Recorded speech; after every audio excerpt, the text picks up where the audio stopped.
there is Buddhism and Science. They actually gave a title for the talk. And as soon as I got that title, I thought, that's a good one for this evening, because about a month ago, I think, I was invited to the West Perth Observatory as part of the centenary of Federation celebrations in WA. The youth groups were organising all the events. And one of the things they wanted to organise was an event called Our Place in Space. But even though that was the title of the event, the meaning of the event was to try and find out whether the future would be a future which followed science or would follow religion.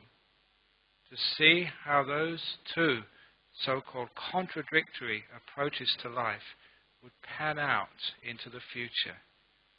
And so there was a couple of religious representatives. I was representing the Buddhists. There was a teacher from St Hilda's School representing the Christians. There was Jamie Biggs, the state astronomer, and there was another PhD candidate from UWA, about to get a PhD in physics, who was representing the physicists. What they didn't know, of course, was that before I was a monk, I was a theoretical physicist. So I knew what they knew, and I knew what Buddhists knew as well. So it was a bit unfair, but I had really good fun there. And it was good fun actually talking in front of the audience about Buddhism or religion and science, and how they come together, the dangers in religion and science, and how that they can be used to help people live their life, find a way through their lives in a wise, compassionate, effective way. So this evening I'm going to talk about Buddhism and science. And I started off, because there's a few kids there, telling them some things which many people just do not know. Because Buddhism is such a wide subject, and there's still many things in the West which people don't know about that great religion, especially from the old suttas, the old scriptures. Do you know who the first person in space was? Who was the first man in space? No. Certainly wasn't Yuri Gagarin. At least it was a Venerable Rohitasa. Because I think you all know that if you really get your meditation together, you can levitate. Now, a long time ago, this is in the suttas, this is in one of the stories. There's no reason to disbelieve it, because it was a hermit who, living alone in the jungles, in the forest, developed his meditation and learned how to rise into the air and fly. Now, this particular hermit, he wasn't just an ordinary levitator. He was a very skillful, one of the best levitators that have ever been, because he decided that he could go so fast, they said faster than an arrow. He decided to try and find out where the universe ends. So one day he decided, off he went. And he went for many, many, many years. Could never find beyond solar systems, into deep space, using the power of the mind to be able to do this.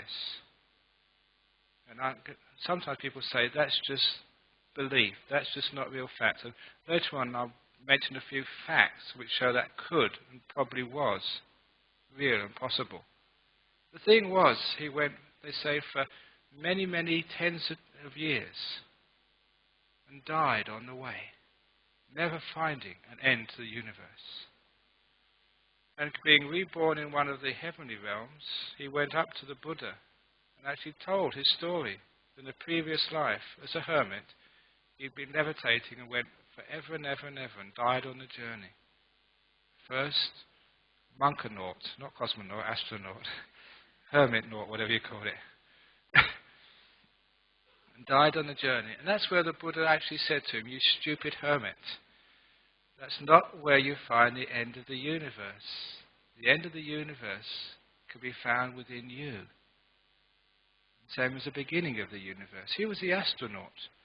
What it actually was showing was an answer to one of the questions which So often people ask of Buddhists, well, who do Buddhists believe created this universe? They're asking a scientific question, the origin of this universe. And because of the fact that Buddhism is founded on meditation, and that meditation can reveal many, many things, especially deep memories of the past, that monks, nuns, ordinary meditators, they can get to such great meditation and not only levitate, but they can remember previous lives. And many people can actually do that. As I've mentioned here, if ever you have a very deep meditation, you're very, very peaceful, very deep inside, very still. And when you come out afterwards, if it is a deep meditation, you have incredible energy afterwards. You won't be able to go to sleep. You won't be able to just go and watch the TV, because the mind will just be full of its own joy and happiness. Very still. It's also, when it's so empowered, you can make suggestions to it. Suggestions which it would not normally be able to follow, but empowered by deep meditation, it does follow it. And you ask yourself for your earliest memory. What's my earliest memory? I've taught this to people, especially on meditation retreats, because on meditation retreats, a lot of people, every now and again, get some deep results. What's your earliest memory? And they get memories of times when they were, first of all, babies. Then they may get memories in their womb. And if they're lucky, they get memories when they were a very old person. Memories of the past. One of the important things with those past life memories is that they are very real to you. It's as if you're back there experiencing it. And anyone who's had a memory like that, there's no doubt in their mind. It's not a maybe anymore. That was them. In the same way you remember where you were this morning, where you had breakfast. You've got no doubts that that was you this morning having that breakfast. I didn't imagine it. With the same clarity or even greater clarity, you remember that was you. Only it wasn't just a few hours ago. It was many decades ago. A different time, a different body, a different life. Now, if you can imagine that people can do that on 9-day meditation retreats, imagine what you do if you're like a monk or a nun who meditates not just for a weekend or for 9 days, 9 years, 29, 39, 59 years. Imagine just how much power you can build up in that meditation. Imagine if you're a Buddha, the power of that type of mind. That's why the Buddha said he did remember past lives, many past lives. Many eons of past lives. Said specifically, he remembered 91 eons. That's 90 big bangs. Time before and time afterwards. Huge spaces of time. And that's why that when he said about not just one universe, but many universes, we're not talking about parallel universes like some scientists say, we're talking about sequential universes. Always beginning with what they call Sangwati and Viwati. This is part of, say, the unfolding of the universe and the infolding of it, beginnings and ends. They even give a measure of the time for a universe. Because I was a theoretical physicist, because my areas of expertise were the very small and the very large. I liked fundamental particle physics and also astrophysics. Those are the two parts which I liked the most, the big and the small. And so I knew actually what they meant by the age of a universe and what a Big Bang was all about. And the age of a universe is somewhere around, the last time I looked in the journals, was somewhere around 17,000 million years. Sometimes it changes to about 10 or 13 or 18, but somewhere in that order. In the Buddhist sutras, they say about 37,000 million years is a complete age.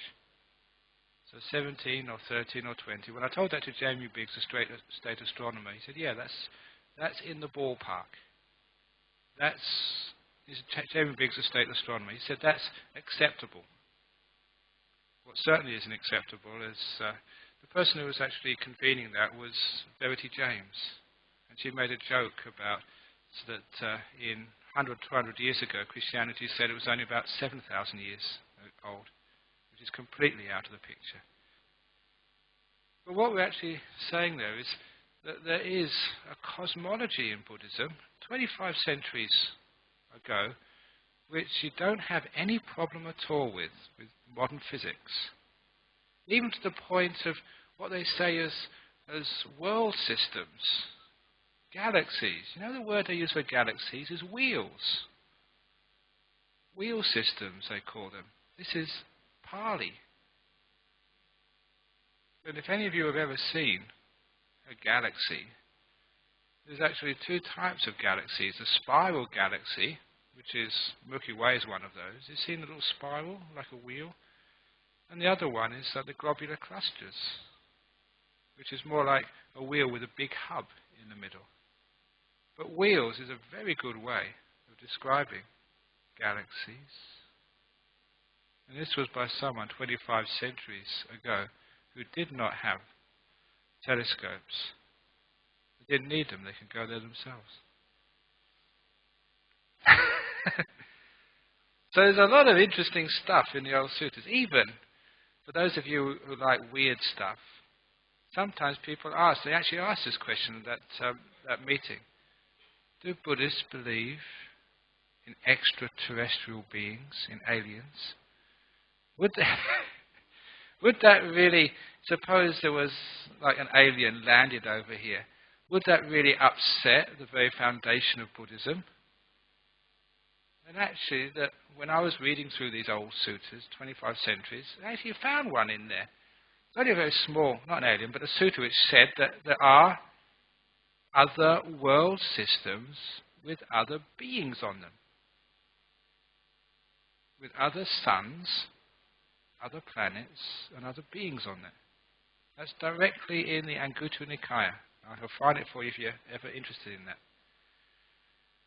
On that occasion at the West Perth Observatory, one of the people at question time, they put their hand up and they said, why is it, they said, that when I look through a telescope, I feel that my religion is challenged?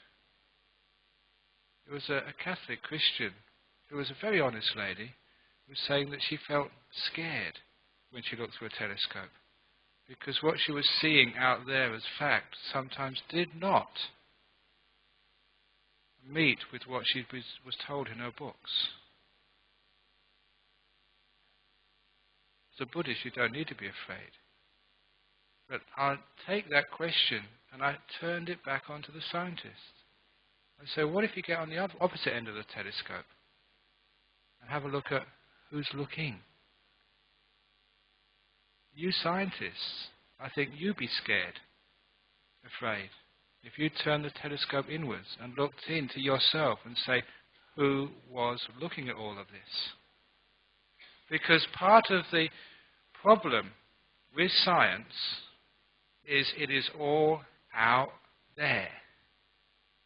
It's always a metaphor of a person looking through the telescope, looking into the apparatus, but never reflecting back to see who's actually looking at all of this. Who's doing this? Life. Because it was getting a bit dull, I really stirred up Jamie Biggs when I started to talk about life. Because as many, if any of you, any scientists here, you all know that through something like quantum mechanics, quantum theory, they have these wave functions, but somehow when observation, when life, when experience gets involved, it collapses the wave function.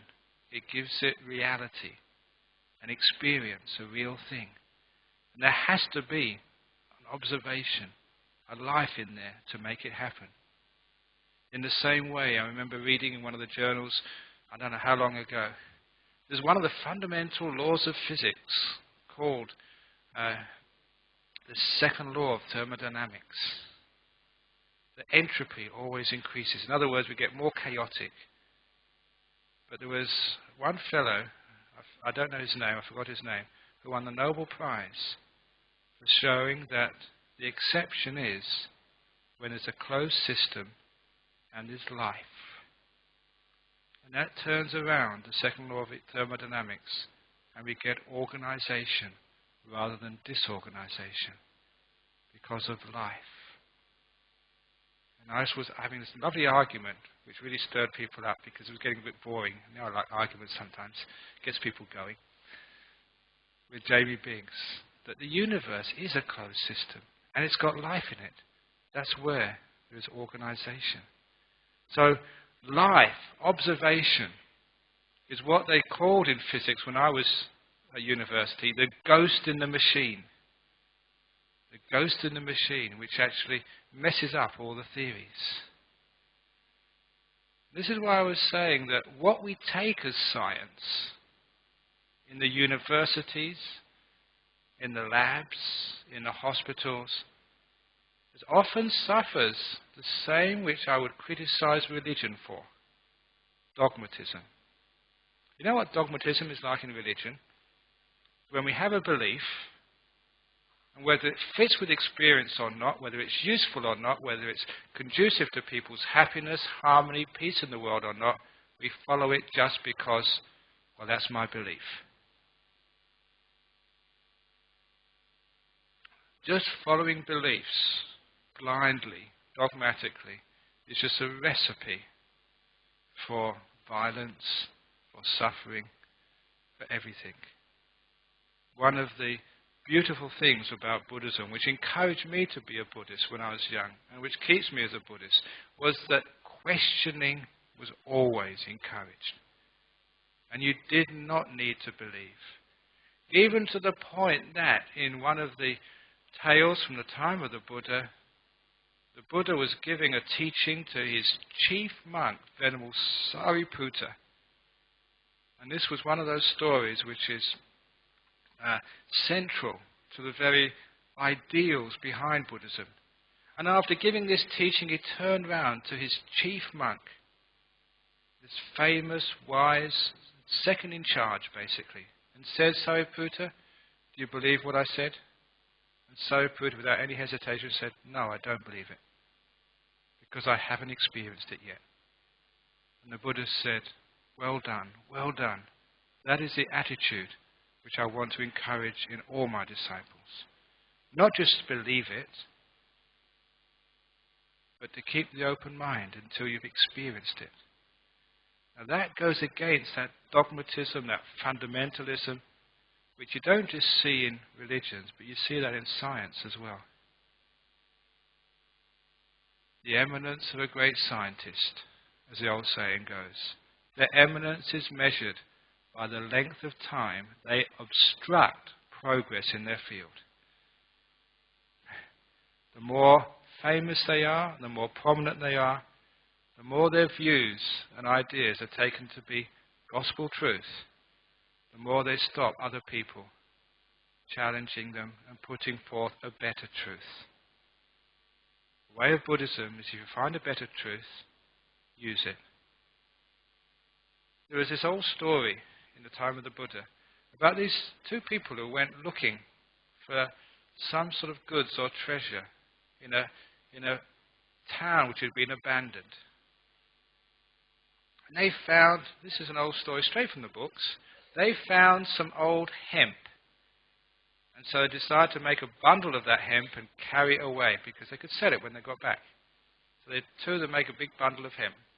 And then they came across some hempen cloth. One of the guys said, no, what do I need the hemp for? Hempen cloth is better. And the other guy said, no, this is already well bound up. I've carried this for so long already. I'll keep my old lump of hemp. And then they found some flax.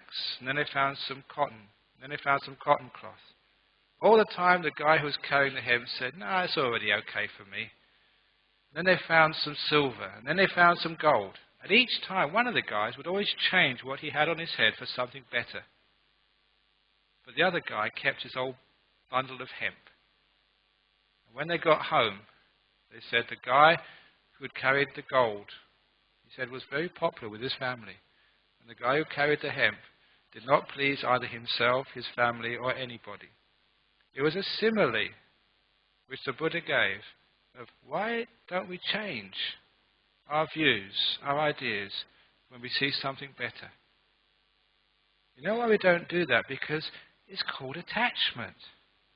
It's called self. This is my view, and we don't really want to change. We feel comfortable with the old views, even though we know they are wrong. Sometimes our image is bound up with those views, like a scientist is bound up with their achievements, what they've seen so far. And this is the problem called dogmatism. Sometimes, when I say about levitation, some people say, well, that doesn't exist. It's just theory. Wait till you see someone. Even if you saw someone levitate, even if the 3 monks here we just raised up about 2 or 3 feet, wouldn't that be good? Sorry, we can't do that in public. It's against our rules. Even if we did, it would be terrible if we did. It's one of the reasons why we can't do these psychic powers in front of people. If we did, we've already got this movie over here. Someone would probably sell it to Channel 7. And then you get everybody, even from overseas, coming to Perth, not to listen to the Dhamma, not to listen to Buddhism, but just to see the monks do their tricks. And then you get into all sorts of problems with having to demonstrate it every time. The point being here is that that's not what monks are there for, to demonstrate tricks. But, suppose you did do it. A lot of people would say this is just a trick, just like special effects. They're not really levitating. If you don't want to believe it, you won't. This is the problem again with dogmatism. What you don't want to see, you just cannot see. Or you don't want to believe it. In denial. This is why that I was really charging a lot of scientists are in denial about the truth of the mind. And you've all heard me say before here, that, and I've mentioned this in this seminar over here, because this is one of the easiest, well-known, or should be well-known, cases which really challenge modern science. It's the old case of Professor John Lorber, Sheffield University, and the boy with no brain. And if any of you want to check that out, click onto your internet, Professor John Lorber. See if you can actually find it there, because this is real. Professor John Lorber was a scientist in Sheffield University, whose area of expertise, his area of study, his speciality, was the shape, the anatomy of the human skull. And he would do a lot of research on people whose skull shape was slightly out of the ordinary. And whenever he was walking the corridors of the campus, if ever he saw any student whose head was slightly deformed, he would actually offer them a few pounds of beer money to be able to join in the experiments. And one day he came across a young student whose skull shape was slightly deformed. No other person would ever notice this, but he was the expert.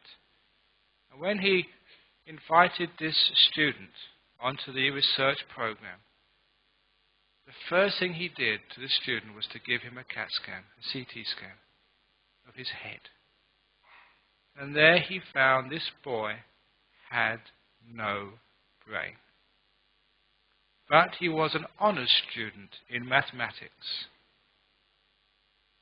at Sheffield University. And he became the famous boy with no brain. And this is not just a fabrication. That CAT scan has been done again. They've found other people with no brains, especially At this time they were saying during the First World War, when there was such carnage in the trenches of Europe, when people had their skulls literally blown apart by bullets and shrapnel, the doctors there found that many of those corpses, with their heads shattered, were empty. There was no brain there.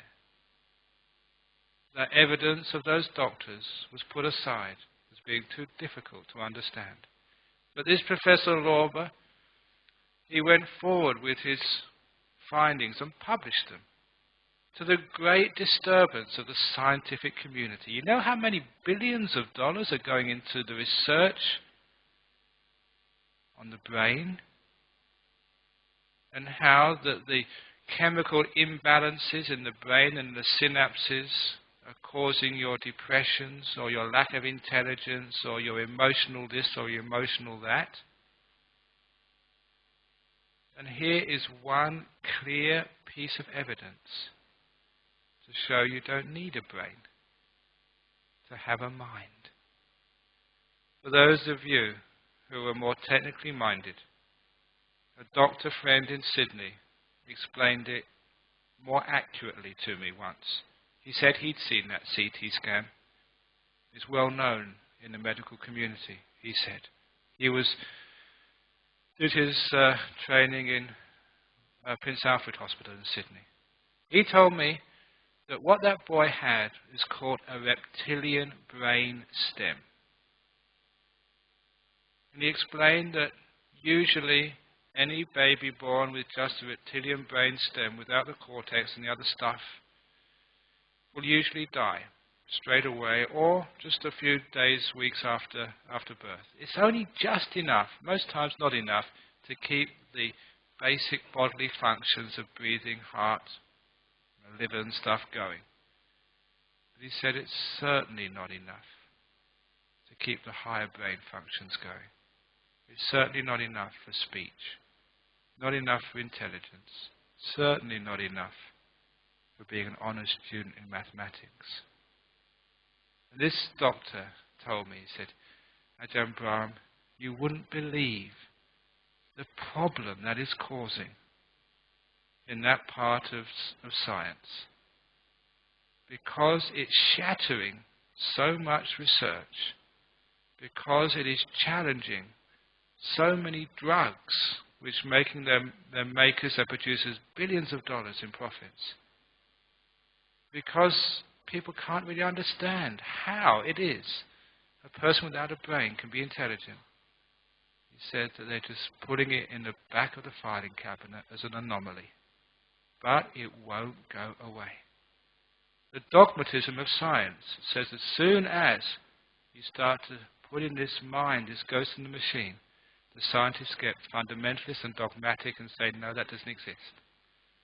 This is why I really took Mr. Biggs to task about the dogmatism of science. As far as Buddhism is concerned, there are 6 senses, not just the 5 senses. Sight, sound, smell, taste, touch. From the very beginning, mind has been the 6th sense. 25 centuries ago, 6 senses were always there.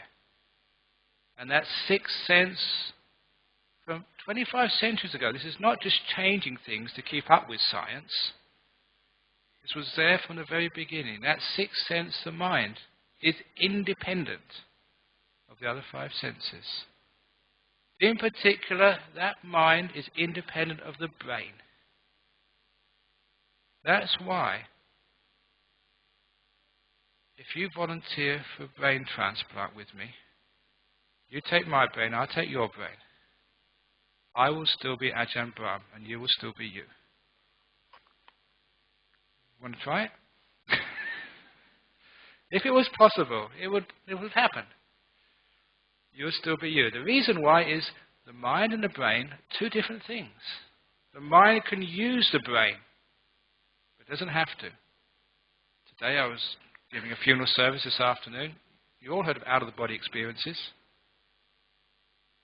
These out-of-the-body experiences have been put on a solid scientific foundation. That's why I said this is a scientific fact, out-of-the-body experiences. I like to stir people up by saying that. That's a scientific fact.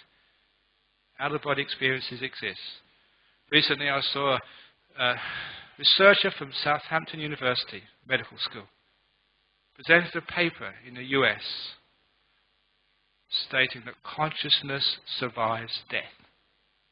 He said, don't know why it happens, how it happens, but he says it does. And his evidence were people who had out-of-the-body experiences in his hospital when they died on the operating table. One of the things which they found out, one of the scientific facts is to have those out-of-body experiences, you have to be dead. Only those people who had medically died floated out of their body. And this fellow in Southampton University, I forget his name, he investigated, interviewed many, many patients, and the information which they gave him, as a cool-headed scientist, said, yeah, those people were conscious during the time they were dead. Especially what was very convincing was that they could actually describe through the doctor the medical procedures which were done at the time they were dead. They could describe it as if they were looking at their body from a position above the table. He said, how that happens, he can't explain. Why it happens, can't explain, but the evidence proved to this hard-nosed doctor it does happen. He was repeating some work done by Dr. Raymond Moody in the United States earlier. How could that happen? How it happens if we agree that the mind has nothing really much to do with the body. Brain doesn't need to be there to have a mind. The scientific facts are there. The evidence is there. But a lot of scientists don't like to admit those facts. They don't like to draw the obvious conclusions because of dogmatism. If you had one person who was medically dead, who could describe what was being said, who could describe what was happening to them, to the doctors, as soon as they came out of anesthetic, wouldn't that be pretty convincing? Now, when I was doing elementary particle physics, there was one theory which required for its proof the existence of what was called a W particle. And the cyclotron or synchrotron or something in Geneva, they did a huge research project bashing atoms together, one of these big atom smashers, to try and find one of these W particles. They spent literally hundreds of millions of pounds on this project. And they found one. Just one. I don't think they've found one since. And once they found one W particle, the people involved in that project all got Nobel Prizes for physics. They'd proved this theory by just finding the one W particle. And that's good science. Just one is enough to prove. But when it comes to things we don't like to believe, just one experience, one clear, factual, undeniable experience, they call anomaly. Now, anomaly is a word in science for something you can put in the back of a filing cabinet and not look at again. It's just because it's changing our worldview, changing what we want to believe, threatening our dogma. The point is that that evidence is there. And if one admits that evidence, if one has a scientific method, the scientific method is that the theories have to be abandoned in favor of the evidence, the facts. And that theories what we call sacred cows in the West have to be abandoned. If you see something which challenges every theory in science, you have to not just ignore the facts, you have to change the theories. That's also in Buddhism. All the Dharma of the Buddha, everything he taught, if it does not fit experience, you should not take on the Buddha's words in contradiction of experience. That's Kalama Sutta, where the Buddha said, do not believe just because it's said in the book, so even if I say it, don't just believe because it's tradition, or because it sounds good, or because it's comforting to you. Make sure it fits your experience. The existence of life, of mind, if you look carefully, fits experience. The facts are there. However, sometimes in this age we cannot trust the experts. You cannot trust Ajahn Brahma, you cannot trust the scientific journals because people are biased sometimes. Buddhism gives you that scientific method for yourself. It says you can do the experiment and find out if what the Buddha said was true or not. Check out your experience. For example, the experiment, the method to test out the truth of past lives, rebirth, reincarnation. He said, don't believe it, find out for yourself. And he gave a scientific experiment, what you should do. You know what you should do to find out if you had a past life? Meditate. I don't mean just meditating just to make yourself calm and get rid of stress. I mean really meditate, deeply meditate. Get your mind into what we call the jhanas, the deep states of absorption where the body has disappeared, you don't feel, you can't see, you can't hear. Absolutely inside the mind. No thoughts, but perfectly aware, blissed out. If you get into one of those jhanas, and the method, the instructions for the experiment are very clearly laid down, even in my little book, The Basic Method of Meditation, all the steps are there. If you follow them, and if you invest the resources necessary for doing that experiment, it doesn't not only just one weekend retreat, many weekend retreats, many years sometimes of meditating. If you want to follow that scientific method, after you've gone into a jhana and you emerge afterwards, if then you ask yourself, my earliest memory, you can go back and you will remember. And you will see for yourself the experience of past lives. Then you will know, yeah, it's true, because you have seen and experienced for yourself. If you want to understand the law of karma, which is part of Buddhism, karma, is that just a theory? Or should you believe there's a God up there who decides whether you're happy or whether you're unhappy? Or is it just chance?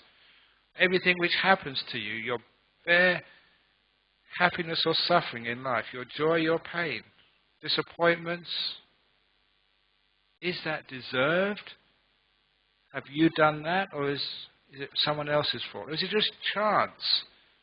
You know, whether we're rich or whether we're poor, whether we're sick, whether we live to an old age or a young age or whatever. Why? You can find that out for yourself. Experience the law of karma, again through that deep meditation.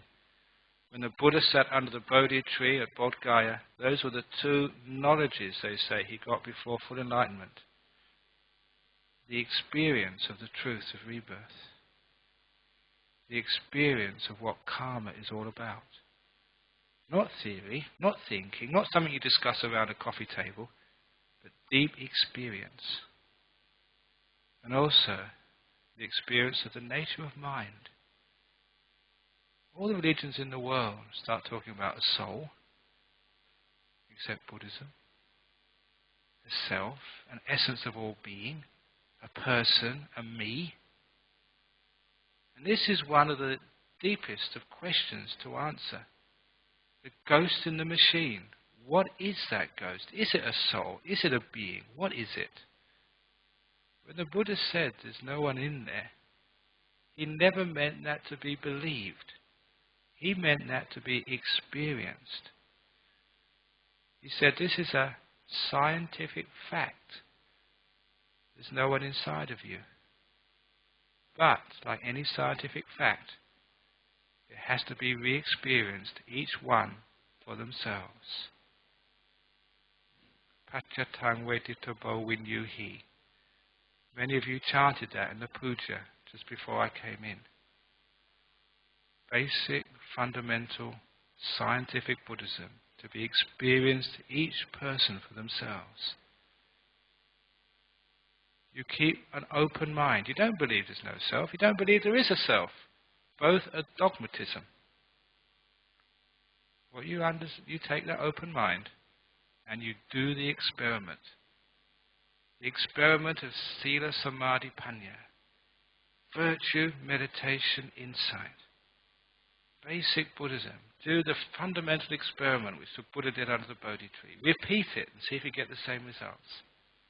The result is called enlightenment.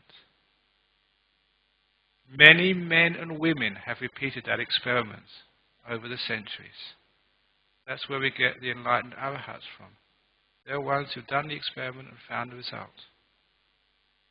That's why that Buddhism always has been a scientific way of finding out for yourself the truth of these things.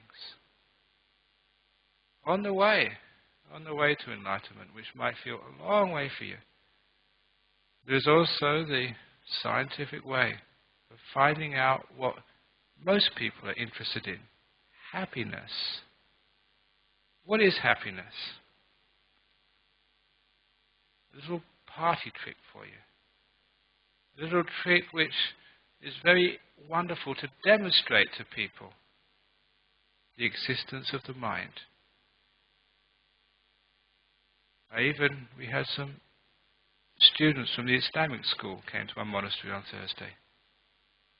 I was trying to teach them some Buddhism. I asked them, are you happy? Put your hands up if you're happy now. Oh, you're all miserable. One person, that's all. Come on. Are you happy? Okay. All those people who put their hands up saying they're happy. With your index finger, can you now please point to their happiness? Can you point to their happiness? Can you give it coordinates in space? That's science. Hard, isn't it, to locate happiness? Even when you're depressed. Have you ever been depressed? Next time you're depressed, with your index finger, point to it. Where is it? You know why you cannot locate depression or happiness? You cannot give it coordinates? Because these things reside in the mind, not in the body, not in space, in the mind. And the mind is not located in space. That's why after a person dies, they become a ghost. Ghosts can appear all over the world immediately. Sometimes people ask, how can that happen? How can a person who dies, say, in New York, appear in Perth immediately? Because the mind is not located in space. That's why. In the same way you cannot point to happiness. You cannot point to depression. But it's real. Were you imagining that happiness? Do you imagine depression? It's real. You all know that. Because it's part of the mind. The mind is. It's not in the brain. People have no brains. It's not in the heart. You can take out your heart and have a false heart. Or have somebody else's heart. Transplant. You can transplant the whole body. That's why Buddhists have no objection at all to cloning.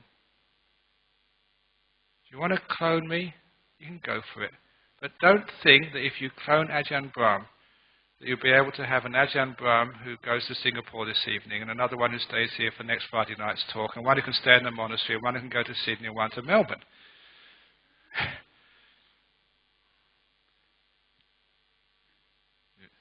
If you clone me, the person who looked like me will be completely different in personality, knowledge, inclination, everything else. In the same way that people clone a Toyota car. It looks exactly the same, but it really depends on the driver inside the car. This is all cloning is. It's just body. You're just making another body up. Sure, it looks the same, but is that all that a person is their body? Haven't you seen identical twins? Are identical twins the same personality? Are they got the same intelligence? Have they got the same inclinations? Do they even like the same food? Usually no. That's a clone. So sometimes I get sort of really tear my hair out if I wasn't a monk. Why are people making all this problem about cloning? If they want to go for it, go for it. It's just body, all this stem cell research. If it's going to help people, go for it. If it's going to help people. What's the dogmatic, unscientific, unreligious objections to these things? Absolutely stupid as far as I'm concerned. Clone as much as you want. You're just creating more bodies for streams of consciousness to come into. Where those streams of consciousness come from, their past lives, who knows?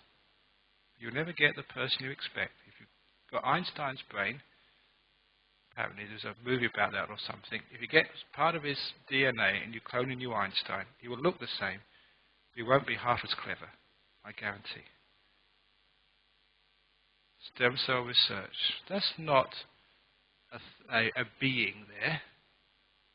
The being hasn't come in yet. In Buddhism they say a being descends into the mother's womb at any time from conception until birth. Sometimes it doesn't go in there at all. One of the cases of rebirth, those of you who want to look at scientific evidence of rebirth, Professor Ian Stevenson, he spent his whole life putting rebirth onto a scientific basis. If it wasn't for the fact that people just do not want to believe in rebirth, he'd be a famous scientist now. He was at the University of Virginia. He spent a couple of years as a visiting fellow of Magdalen College in Oxford. This is not just some weird professor. He's got all of the credentials. He was actually, his research was funded by the wife of the founder of Xerox. Gave him all the funding for this. I don't know if Xerox to do with reproduction or reincarnation. It's really weird, but these things do happen. But anyway,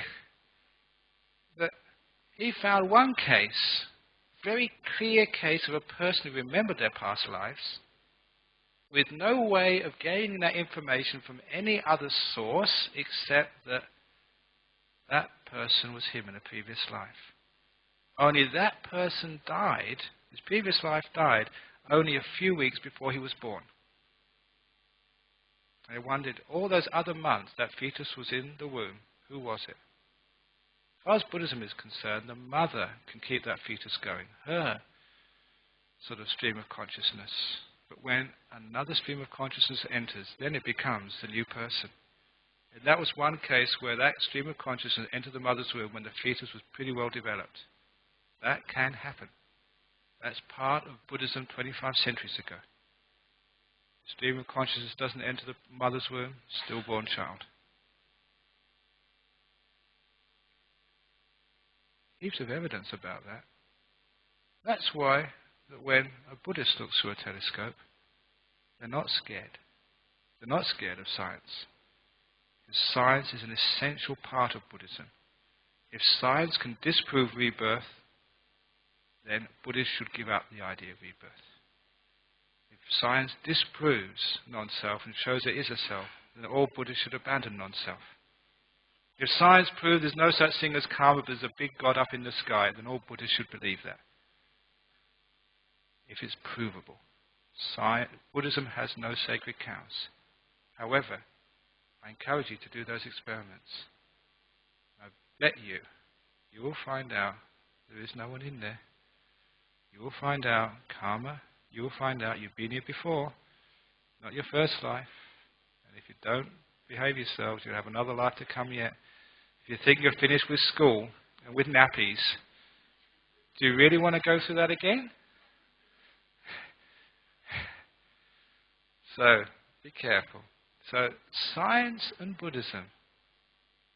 I think that Buddhism is pure science, which doesn't stop with out there, but which also includes the mind, the being, the ghost in the machine, and doesn't make any anomalies. Picks everything inside, looks at it scientifically, especially with experience, and it's incredibly successful. One of the reasons why people celebrate science is because of all of its achievements in technology. One of the reasons why Buddhism is growing these days, because of all of its achievements in the technology of the mind. How it solves problems, how it explains mental difficulties, and how it succeeds in solving those inner problems in the same way we celebrate science because it has all these great gizmos which actually work. You try some of these Buddhist gizmos. They work. They solve your inner suffering and pain. That's why Buddhism is growing. I think that Buddhism will supplant science. Buddhism and science. Thank you very much.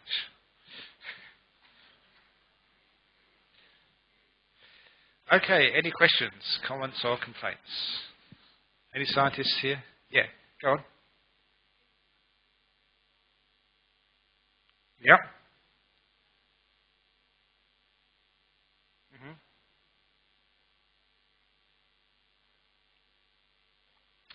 How come the tranquilizers work on a person? I recently read an article in one of the magazines that not so much the tranquilizers, the Prozac. Somebody compared Prozac to placebos and found that placebos work just as well. One of the reasons why such things work is because of belief, confidence. If you're sold this amazing project, this snake oil, that it works, why was snake oil so popular? Why do people swear by snake oil? Because it worked. Because people believed. One of the medical experiments which was done not so long ago, some doctors in the US treated people with bad knees. They had arthritis or very serious problems. They could see it on the x-rays. One of these doctors, I don't know how he got away with this, but this was reported. He put them under general anesthetic, made an incision on their knee, then immediately sewed it up again and put them back in their beds. Never telling them that all they did was make a scar and sew it up afterwards. They did nothing else. They got everyone to tell the patient that the operation was successful. They should recover. And the patient did recover. Not once, but many times. The placebo effect. They saw the scar, they'd been through the anesthesia. They would never believe that the doctor would just do the cut and then nothing else. And they got better. And this was actually reported, not once, but many times. How did that work? Mind and belief. Where does belief live in the mind? Faith. Why is it that whether it's a Buddhist or a Christian, if they believe so much, they actually do get cured? You don't have to be a Christian. A Buddhist happens as well. How the mind is huge. That's what happens. A lot of those things are belief.